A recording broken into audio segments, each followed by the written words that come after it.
I'm Tad Flakey, I'm Lilibet Flakey. and this is Pointless Global News.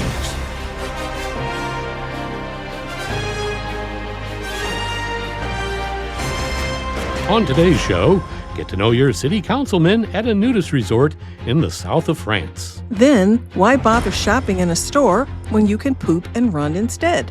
Next, it seems to be a trend, a man in Florida pissing on a pallet of Spam at a Sam's Club. Finally, we'll tell you about the tiger and goat bromance breakup. Now the details. Julian Ferret, a 33-year-old city councilor from Mannheim, Germany, said an 8-day trip to a swinger hotspot, Cap d'Agde in the southern France area, is meant to investigate how it became a global hub for nudists and sex tourism and how that model could help boost Mannheim's local economy. The naturist village in Cap d'Agde is considered a mecca for nudists and swingers. He added that it would not have existed without government support. Ferret invited curious and open-minded citizens to join him and take part in a training camp beforehand to ensure that no one goes unprepared. The camp includes outdoor sex on the Phrasenheimer Insel in Mannheim and will exclude the media to protect privacy. Having sex in your own bedroom is a whole lot different than on the beach with a group of masturbating men, like in Camp Cap d'Agde, he said. Ferret plans to meet with tourism officials and local business owners during the trip, which has drawn interest from 75 people, 22 of whom, including 14 men and 8 women, have all confirmed their attendance. Some politicians have called the project embarrassing and idiotic, but Ferret responded, quote, "Nobody is forced to go there. Anyone who is bothered by it should simply put the article down."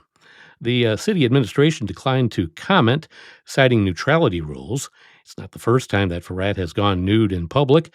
Last year, he published a similar photo of himself in the official Gazette, hands covering his genitals, of course. Well, when you gotta go, is what man probably had in mind when he decided to defecate in the middle of a Detroit shoe store on Sunday. And yes, it was caught on camera. Meanwhile, an employee of that store turned to social media to find the man who made a voluntary oopsie, or should we say poopsie, in the shoe aisle.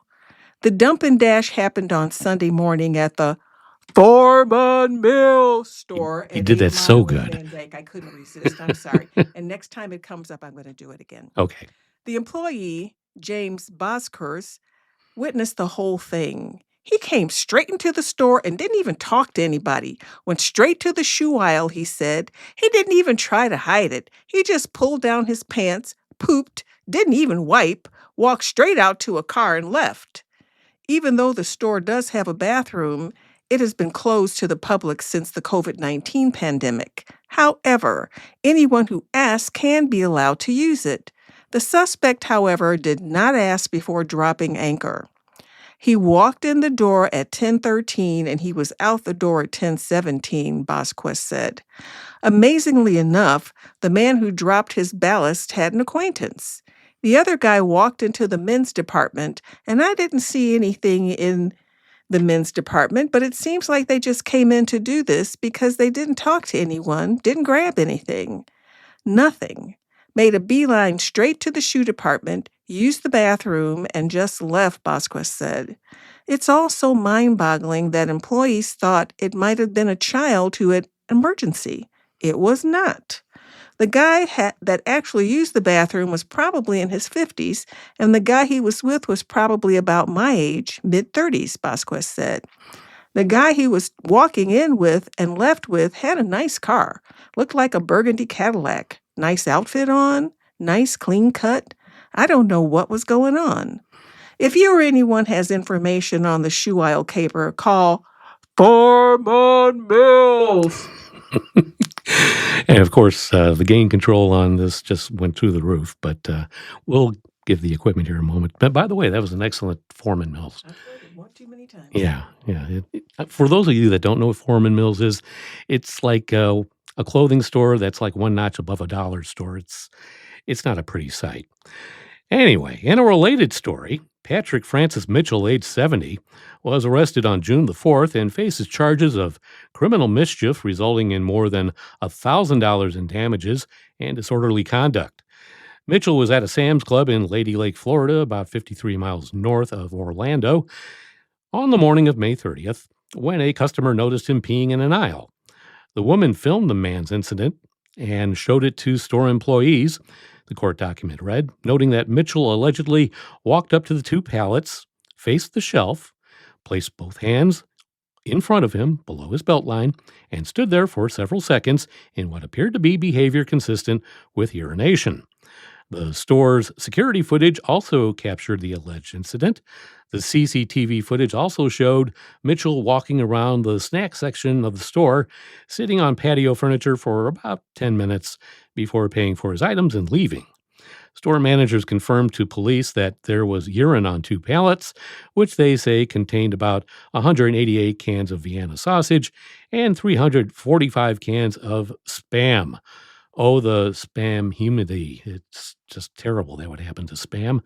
All of this resulted in a loss of about $10,584.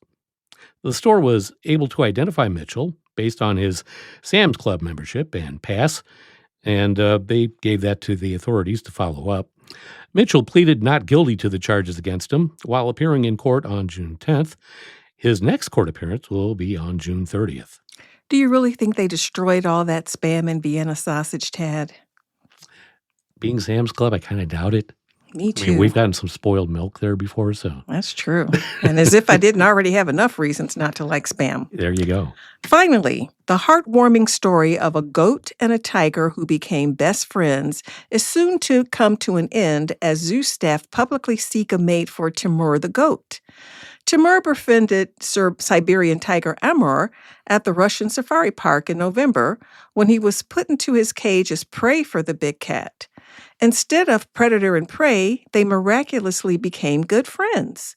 The bromance between the pair soon transformed into an internet sensation.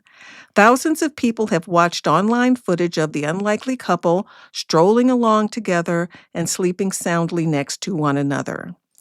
The duo were separated in January over fears Amur the tiger might develop his wild side, but have continued to bond through the fence between their enclosures.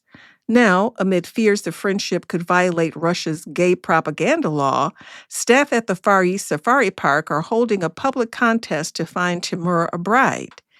Details of bride contestants are being posted to the Timur and Amur Facebook page, which has over 5,000 followers.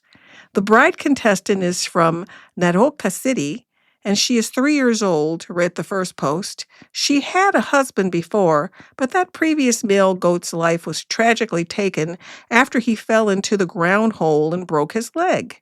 She is looking for a new love. Details of a second contestant were published 2 weeks later, presenting her as 2-year-old Kashusha from Mariel. A third contestant named Angela Merkel is also in the running. YouTube footage shows her being dressed in tiger print cloth in order to make her more attractive to her potential suitor. And all this because it's Russia and they don't like the idea of two gay animals, I guess. Nope. Right. And it's Pride Month. That's kind of sad. It is. Anyway, that's a wrap for another Pointless Global News. Be sure to follow us wherever you get your podcasts. I'm Tad Flaky. I'm Lilibet Flaky. Stay pointless, my friend.